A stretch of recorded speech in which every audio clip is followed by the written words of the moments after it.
Hello बच्चों, let's read our question first. It says find the asymptotes of y cube minus xy square minus x square y plus x cube plus x square minus y square is equal to 1.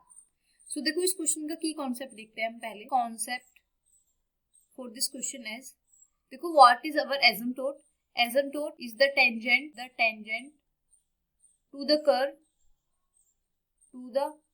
curve at infinity. So asymptote क्या होता है? asymptotic tangent होता है to the curve at infinity. अब देखो हम अपने question की तरफ आते हैं. हम अपने क्वेश्चन में किसका asymptote फाइंड करना है? y cube minus x y square minus x square y plus x cube plus x square minus y square minus 1 is equal to 0. हमें इसका एसिम्प्टोट फाइंड करना है. तो देखो इसका एसिम्प्टोट फाइंड करने के लिए हमारा सबसे पहला स्टेप होता है, और फर्स्ट स्टेप इज कि हम फाई ऑफ एनएम की वैल्यू फाइंड करते हैं, जो क्या होती है, जो भी हमारे हाईएस्ट डिग्री वाले टर्म होते हैं उनको हम अलग लिखते हैं और उसको फाई ऑफ एनएम से डिनोट करते हैं. तो देखो हाईएस्ट डिग्री इसमें कितनी है? 3. तो 3 डिग्री वाले टर्म्स कितने हो गए? Y cube minus x y square minus x square y plus x cube. ये हो गए हमारे सारे हाईएस्ट डिग्री वाले टर्म. अब इसमें हम क्या करेंगे? x is equal to 1 and y is equal to m substitute करेंगे. तो ये आ जाएगा हमारा m cube minus m square minus m plus 1.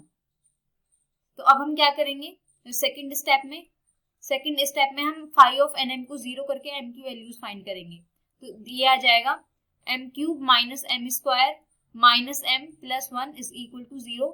यहाँ से हमारा m स्क्वायर कॉमन आ जाएगा तो ये बनेगा m माइनस 1, और यहाँ से माइनस 1 कॉमन आ जाएगा तो ये भी बनेगा m minus 1 is equal to 0.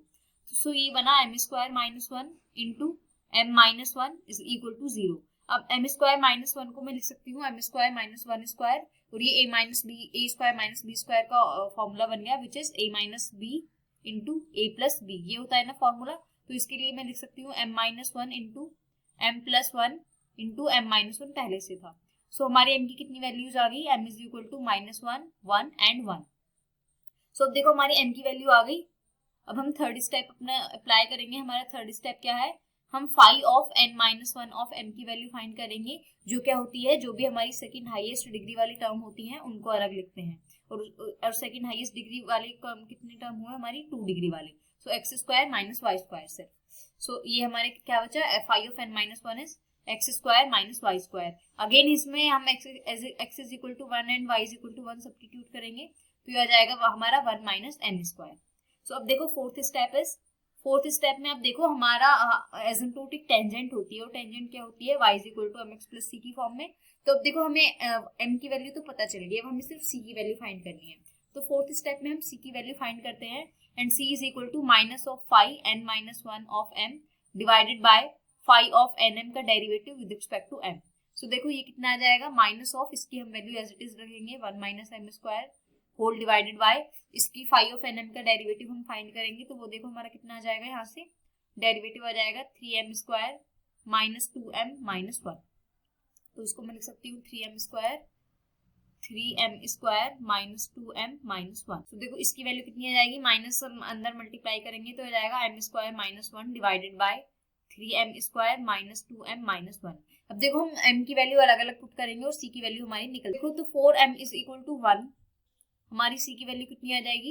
और c इंप्लाइज, देखो c की वैल्यू एक बार हम पुट करके देखते हैं, m की वैल्यू 1 रख के, तो 1 माइनस 1 इज 0. सो डेनोमिनेटर में ही हमारा 0 बन गया, सॉरी न्यूमरेटर में 0 बन गया, तो डेनोमिनेटर को फाइंड नहीं कर रहे हैं बिकॉज सारा ओवरऑल आंसर 0 आएगा. So m is equal to 1 के लिए हमारा एसिम्प्टोट कितना आ जाएगा? y is equal to mx plus c which is y is equal to x only.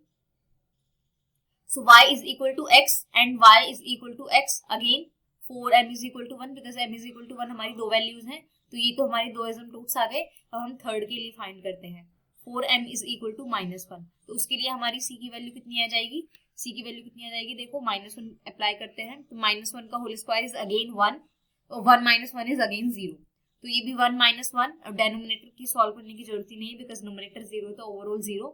तो इसके लिए भी हमारा एसिम्प्टोट कितना आ गया? y is equal to x. तो ओवरऑल हमारे कर्व का एसिम्प्टोट कितना आया? y is equal to x. This is the asymptote of our curve. Hope you understood it well. Best of luck. Thank you.